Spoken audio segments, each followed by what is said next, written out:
It started on a Thursday evening, right after work. I remember because I had just gotten back from a consultation in Boca Raton, sweaty from the Florida heat and ready to collapse with a beer and leftover barbecue. The house smelled faintly of Monica's perfume, that citrus vanilla blend she always spritzed on before art auctions. Only tonight, it was thicker, more purposeful. Going somewhere? I asked as I set my bag down. She was in the living room, standing in front of the hallway mirror, fixing her earrings.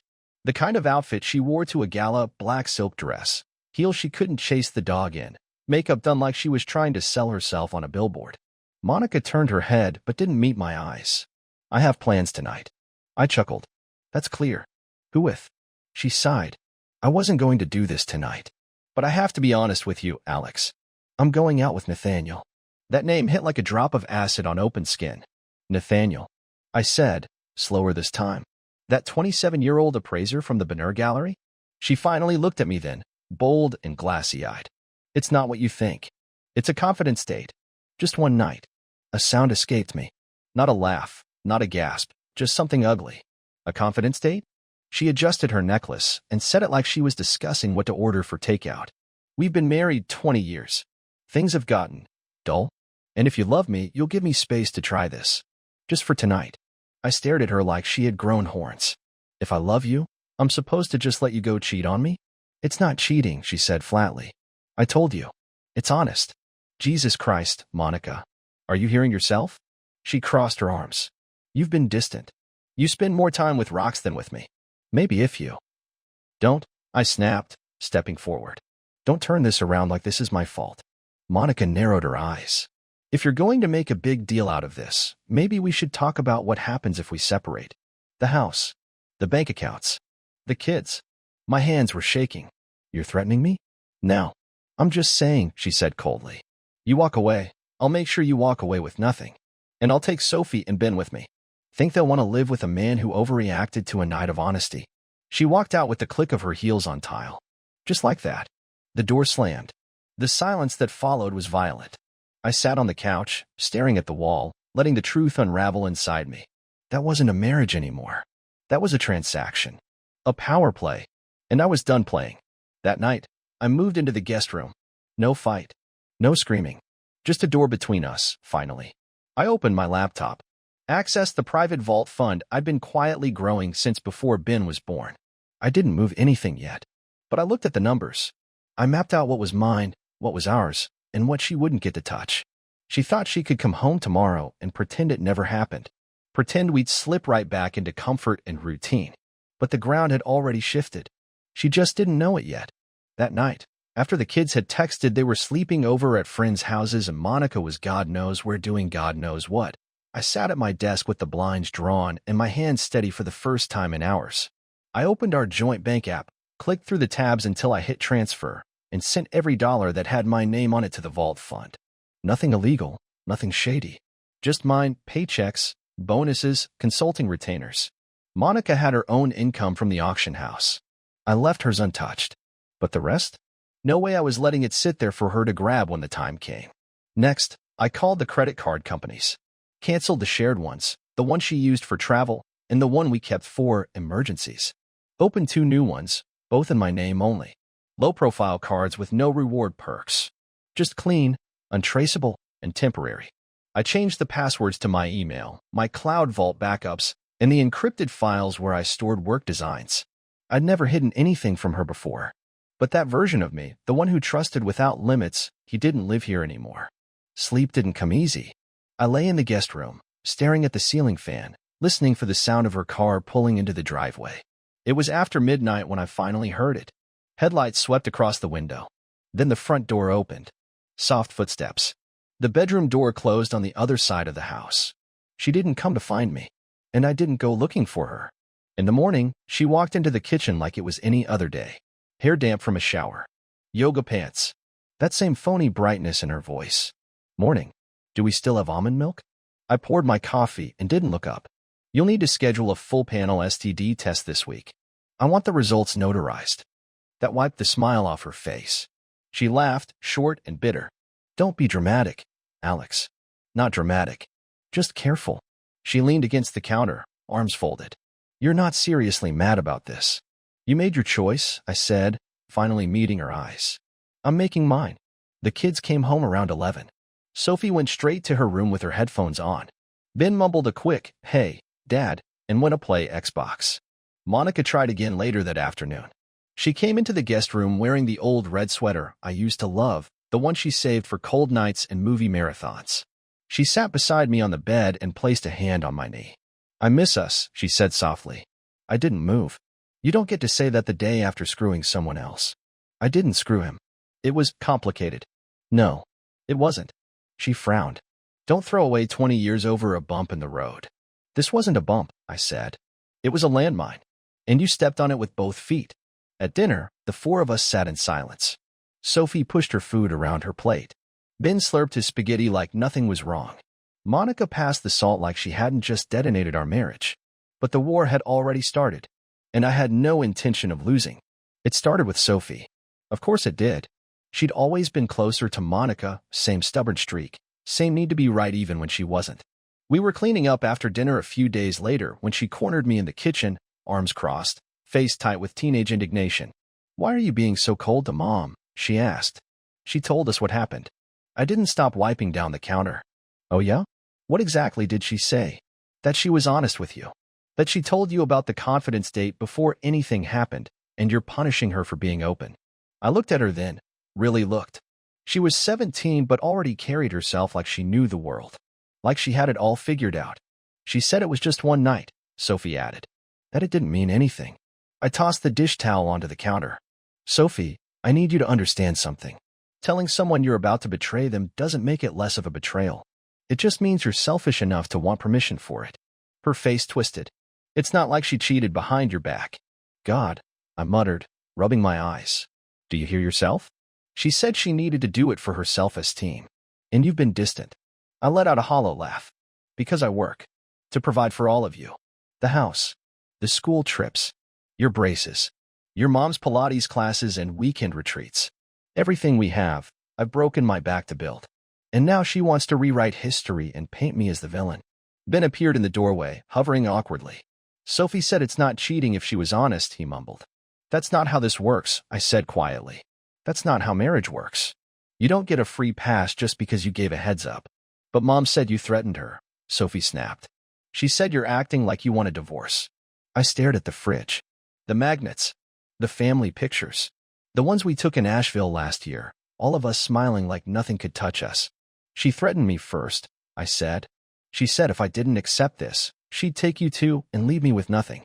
"That's not true," Sophie said, but her voice wavered just slightly. "It is," I said. "And she'll lie to protect herself. Just like she's lying to you now." Sophie shook her head. "I don't believe you." Ben didn't say anything, but I could see the confusion in his eyes. "She's your mother," I said, softening.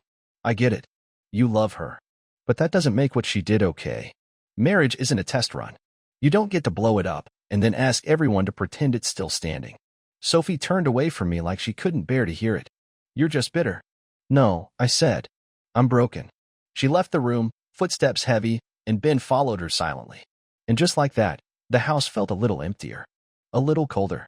I sat at the table for a long time that night, alone, hands folded, staring at the wall where the kids' school photos hung in neat little frames. They weren't choosing sides, not consciously. But Monica was already in their ears, feeding them her version, casting herself as misunderstood, painting me as cruel. I could feel them slipping away from me, inch by inch. And the worst part? There was nothing I could do to stop it. I moved out on a Saturday. Monica had taken Sophie to some college prep seminar and Ben was at a friend's house, which gave me a 4-hour window to get in and get out without a fight. The night before, I had signed the lease on a 2-bedroom apartment in Coral Springs. Not fancy, not sad, just quiet, neutral, mine. I rented a truck at dawn and backed it into the driveway like I was hauling furniture for someone else. I didn't even wake Monica. I just started packing what I came into the marriage with: my workbench, tools, drafting cabinet, a few pieces of inherited furniture from my uncle's estate, and anything from the guest room that had my name on it. I took the espresso machine. That one felt petty, but I bought it, and she hated how loud it was in the mornings. By 10, I was almost done. I walked into the bedroom one last time. The sheets were still a mess from her late-night scrolling. Her glass of lemon water sweating on the nightstand. her robe slung over the back of my chair. I didn't touch a thing. As I turned off the light, my phone rang. Sophie. I hesitated, then answered. Hey, are you serious? She snapped. I came home and you're just gone? I left a note, I said. A note. Her voice cracked like she couldn't believe this was real. You just moved out without saying anything to us? You didn't even tell me? I took a breath. Would you have listened? There was silence on the line. I could hear her sniffling. You abandoned us, she said. You're acting like we're nothing to you. I sat on the tailgate of the truck, sweat beading down my back. I didn't abandon you, Sophie. I'm removing myself from a house where my wife invited another man into our marriage and expected me to pretend it didn't happen. You're just being dramatic. She told you the truth. That should have meant something. It did, I said. It meant the end. She was quiet again. Then she whispered, I don't even know who you are anymore. I closed my eyes. I'm the same man who sat through 3 straight nights helping you outline your AP history paper. The same guy who drove you to your dance rehearsals and waited in the car with gas station coffee. I haven't changed. But this house has. Click. She hung up. The truck felt heavier after that. I dropped the keys in the mailbox, left a printed letter for Monica on the counter. No threats, no accusations, just a list of the items I took and a formal line about hiring attorneys. By Monday morning, her lawyer had already filed an injunction demanding full custody of the kids and exclusive rights to the marital home. She wasn't going to play fair. I knew that. She was going for the throat. But I wasn't scared anymore. I had my name, my work, my evidence. And slowly, painfully, I was beginning to understand something I never wanted to admit. Not every home deserves to be fought for. Some just need to be left behind. The divorce dragged on like wet cement. Months of filings, counters, motions, and mediations that went nowhere. Monica played her hand exactly how I expected, sharp, performative, and absolutely merciless. She accused me of emotional abuse, claimed I was controlling, that I made her feel like a prisoner in her own home. There was no evidence. No police reports, no witnesses. Just her word and a strategically hired therapist who'd met her exactly twice. My lawyer, a sharp, dry woman named Clarice, wasn't fazed. This is playbook stuff, she said, flipping through Monica's affidavit without looking up. She's trying to muddy the water and draw this out. The goal is to exhaust you into settling. It worked, at least in part. In the end, I got visitation rights every other weekend and alternating holidays. She got primary custody. She got the house. And despite the fact that I earned slightly less, I was ordered to pay both child support and alimony to maintain the children's quality of life. Monica stood in court that final day in a pale blue blazer and pearls. She didn't look at me once. But when the judge read the terms, I saw the corner of her mouth twitch. Victory. She moved Nathaniel in 3 weeks after the final ruling. Didn't even wait for the ink to dry. Sophie posted a photo of him grilling burgers in the backyard, my backyard, with the caption, New family vibes, red heart. That one felt like a punch to the sternum. Ben didn't answer my calls. Sophie left my messages on read. Every gift I sent, the books Ben liked, the sketch pads Sophie used to beg for, were returned in their original packaging with a post-it note from Monica, please respect our boundaries. I didn't fight it. Not anymore. The war was over. The wreckage was all around me. So I did what I knew how to do. I rebuilt. Not the way I used to, with schematics or safes or gemstone cases. This time, I rebuilt myself. I bought a small, neglected bungalow near Davie, the kind with sagging gutters and a fence full of termites. Spent weekends sanding the porch, rewiring fixtures, fixing things piece by piece, like therapy you could touch with your hands. I pulled my old gym inspection tools out of storage. The ones I used to design with before the industry got fancy and digital. They needed TLC, recalibration, replacement lenses, new bulbs, but I worked on them at night, methodically, like a man assembling his soul one screw at a time. No Monica.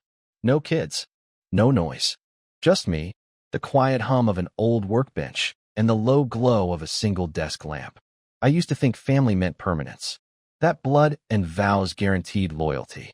That if you loved hard enough, people stayed. Now I knew better. Sometimes, love was just another investment. And some investments never pay off. It was almost 3 years later when I met Lila. By then, I wasn't looking for anything. I'd made peace with being on my own, my work, my tools, my silence. I didn't date. I didn't go out. My world was clean, fixed, and small. But I still went to the occasional gem showcase. It was habit, A way to stay tethered to something beautiful. That weekend it was in Delray Beach. A modest exhibition, mostly antique collectors, and a few independent designers showing off custom work. She was at the last booth on the left. Carved rose quartz pendants, hand-polished opal rings. Not flashy stuff. Honest, careful work. I leaned in to examine a raw sapphire piece that caught my eye, and that's when she looked up. "You're the only person all day who picked up that one first," she said. I smiled politely. "It's the only one not pretending to be something it's not." She laughed, short and surprised. "Well, that's the nicest insult my table's gotten today." Her name was Lila. She was 40, divorced, and ran a home studio in Palm Beach Gardens. Her ex had cheated on her with the wife of a gemstone dealer they both used. Her daughter, Hannah, was 10 and had opinions about absolutely everything. I didn't think much of it at first. We talked shop, traded repair tips. She had questions about vault safe lighting. I offered to stop by her studio the following week. The second time I visited, Hannah was there, small, wild-haired, elbows covered in glitter. She handed me a drawing of a cat riding a gemstone like a rocket ship. "Mom says you work with rocks," she said matter-of-factly. "Are you rich or just dusty?" "Both," I told her. She grinned and said, "Cool. You want to see my rock collection?" That was it. They kept inviting me back. First for tool repairs, then for dinner. Lila didn't pressure anything. We sat on her patio while Hannah played with sidewalk chalk. We talked about everything: guilt, betrayal, loneliness. She didn't flinch when I told her what Monica did. She didn't offer cheap advice or pity. Just listened. She made me feel real again. Not broken. Not stupid for still loving kids who wouldn't answer my calls. 6 months later, we were official. After a year, I moved in. Slowly. A drawer, then a shelf, then a key. One night, Hannah knocked on the bathroom door while I was brushing my teeth. "Hey," she said, holding her stuffed rabbit. "Can I ask you something?" "Sure. If you're not my dad, but you live here, and you do all the dad stuff, does that mean I can call you dad if I want?" I froze, toothbrush still in my mouth. She shifted, suddenly nervous. "It's okay if not. I just think it would be cool." I swallowed the lump in my throat and nodded. "Yeah, kid," I said. "That'd be really cool." From that day on, I was dad again. No court order. No DNA. Just a 10-year-old deciding I'd earned the title. And somehow, that meant more than anything that came before. I didn't get my old family back, but I found a new one. And they chose me. It was a Thursday afternoon when Sophie called. I almost didn't answer. The number had sat in my phone for years, untouched. Every now and then I'd scroll past it and wonder what I'd say if she ever reached out. Apparently, I was about to find out. "Hey," she said, her voice quiet, hesitant. "It's me, Sophie." I leaned against the workbench. "Yeah, I know." A long pause. "I'm getting married," she said. "Next month. It's in Naples. By the water." "Congratulations," I said flatly. "I'd like you to come." That caught me off guard. "Really?" "Yeah. I mean, we haven't talked, I know. And I get if it's weird. But I want you there." Another pause. Then the other shoe dropped. Nathaniel's walking me down the aisle. Silence. I could hear the faint hum of traffic on her end. Probably driving. Probably bracing herself. "Monica thought it would be easier that way," she continued. "Less complicated. You know how she is." I didn't answer. "You'd still have a place at the wedding," she added quickly. "Just not up front." I laughed once, bitter and soft. "So you want me there? But out of sight. That's not fair." "No, Sophie. What's not fair is watching a man who helped destroy my marriage walk you down the aisle, while I sit behind some potted plant pretending it's normal." "It's just symbolic," she said. "It doesn't mean anything. It means something to me." She didn't reply right away. "You always made this about Mom," she finally said, voice sharper now. "Maybe if you had just forgiven her." "No," I cut in. "She blew up our family. And you helped her sweep the ashes under the rug." More silence. "I thought maybe this could be a step toward fixing things," Sophie said quietly. But maybe I was wrong. Before I could respond, I heard another voice in the background. "Is that her?" Hannah whispered. I turned and saw her in the doorway, arms folded, watching me with that fierce little frown she got when something didn't sit right. "She wants him to come, but not as her dad," I said softly, still holding the phone. Hannah's expression turned sharp. "Give me that." I handed her the phone without a word.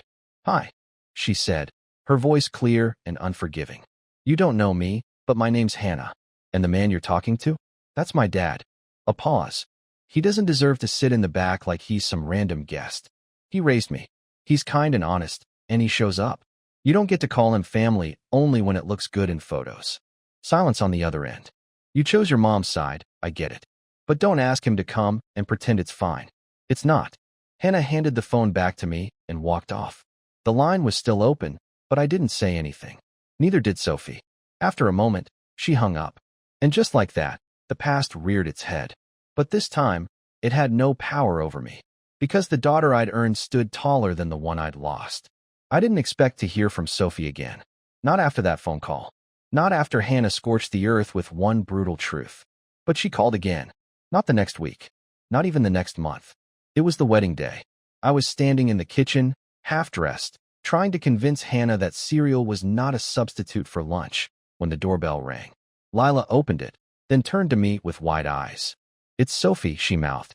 And there she was, in a white lace dress, heels in her hand, hair half-pinned, and eyes red, standing on my porch like the past 3 years had never happened. I stepped outside. She looked at me and tried to speak, but no words came. Instead, she just shook her head and gave a small, stunned laugh. "I couldn't do it," she finally said. My chest tightened. "What do you mean?" I was halfway through my vows. I looked out and saw Monica smiling like everything was perfect, and Nathaniel standing there like this was his win. And then I remembered what Hannah said about what a real dad does. She took a shaky breath, and it hit me. I didn't want to end up like her. Telling myself betrayal was just another shade of honesty. Marrying someone because he checked the boxes, not because he saw me. I nodded slowly, letting it all land. "I walked away," she whispered, in front of everyone. I said I couldn't go through with it. I told them I needed to talk to my real father. I felt like the air had thickened around us. Lila stepped back inside without a word, giving us space. "You were right," Sophie said, "about everything. And I'm sorry it took me this long to see it. But I do. I swear I do." Her eyes were puffy, mascara smudged. She looked nothing like the pristine woman in engagement photos. But she looked real. Like my daughter again. Behind her, a silver SUV pulled up. A guy got out. Dark suit, flushed face, tie crooked, and walked toward us cautiously. "That's Daniel," she said, glancing back. "The guy I was supposed to marry. He left with me." I raised an eyebrow. "He's actually really decent," she said with a small smile. "He said if I wasn't 100% sure, he'd rather we figure it out before the papers, not after." Daniel approached and stuck out a hand. "Sir," he said awkwardly. "Sorry for the chaos." She kind of blew up the timeline. I shook his hand. "Better today than 10 years from now." Sophie stepped closer. "I know I don't deserve it, but can I stay here for a bit? Just to clear my head." I looked at her for a long second. The little girl who used to climb into bed with me during thunderstorms, now standing here in a wedding dress with nothing but honesty on her face. "Yeah," I said. "Yeah, you can stay." She exhaled like she'd been holding her breath for years. I turned and opened the door. Inside, Hannah was on the couch with a bowl of popcorn. When she saw Sophie, she said, "Took you long enough." And for the first time in years, all the pieces of my heart finally sat in one place again. A year later, Sophie got married again, this time for real. It wasn't the beach resort production from last time. No fireworks, no choreographed dances, no pretentious signature cocktails named after inside jokes. Just a quiet ceremony in a botanical garden outside Sarasota, with maybe 30 people, tops. Sunlight filtered through Spanish moss, the kind of soft light you don't need to dress up with spotlights. Lila made the bouquet. Hannah was the flower girl. And I was the one walking Sophie down the aisle. The moment our arms linked, she squeezed my elbow gently and whispered, "I'm really glad it's you." I didn't say anything. Couldn't. My throat tightened so fast I couldn't even nod. But she knew. Monica was there, seated in the back row in a beige shawl and dark sunglasses, like she was hiding from something. Probably regret. Probably herself. She didn't speak to me, didn't approach Sophie, didn't even pretend to smile during the vows. She just sipped champagne alone during the reception, chewing on bitterness like it was the only thing left to taste. Nathaniel wasn't there. Word was he moved to New York after their marriage fell apart. Sophie never told me the details, and I didn't ask. Some things are better left in the past, buried beneath the rubble they cost. After the ceremony, while Sophie and Daniel had their first dance, I sat on a garden bench beside Lila. watching them sway under string lights and clapping guests. She's different now, Lila said. Yeah, I said. She sees things more clearly. Because you waited, she added. Because you didn't slam the door shut. I nodded. Maybe. Or maybe she just needed to live through it all to understand what I'd tried to protect her from. Halfway through the evening, Monica finally approached. She stopped a few feet away from me, wine glass in hand. You look good, she said. Happy. I stood. I am. She glanced at Sophie across the garden. She made a beautiful bride. Again. She got it right this time. Monica hesitated, then said, I never stopped loving you, you know. I just didn't know how to handle what we became. I offered a small, polite smile. We became what you chose. She looked down at her glass. Would you want to dance? Just one song. I shook my head. No, Monica. But I wish you well. She didn't argue. Just nodded, took a slow sip, and turned back toward her corner. As the night wore on, Hannah tugged me onto the dance floor and made me clumsily sway to some goofy pop song. Sophie joined us halfway through, laughing with her arms around both of us. And for the first time in a very long time, I felt complete. Not perfect, not fixed, but whole. Because in the end, the real wedding wasn't about reclaiming a role I'd lost. It was about honoring the man I'd become when no one was watching. And this time, the people who mattered saw it all,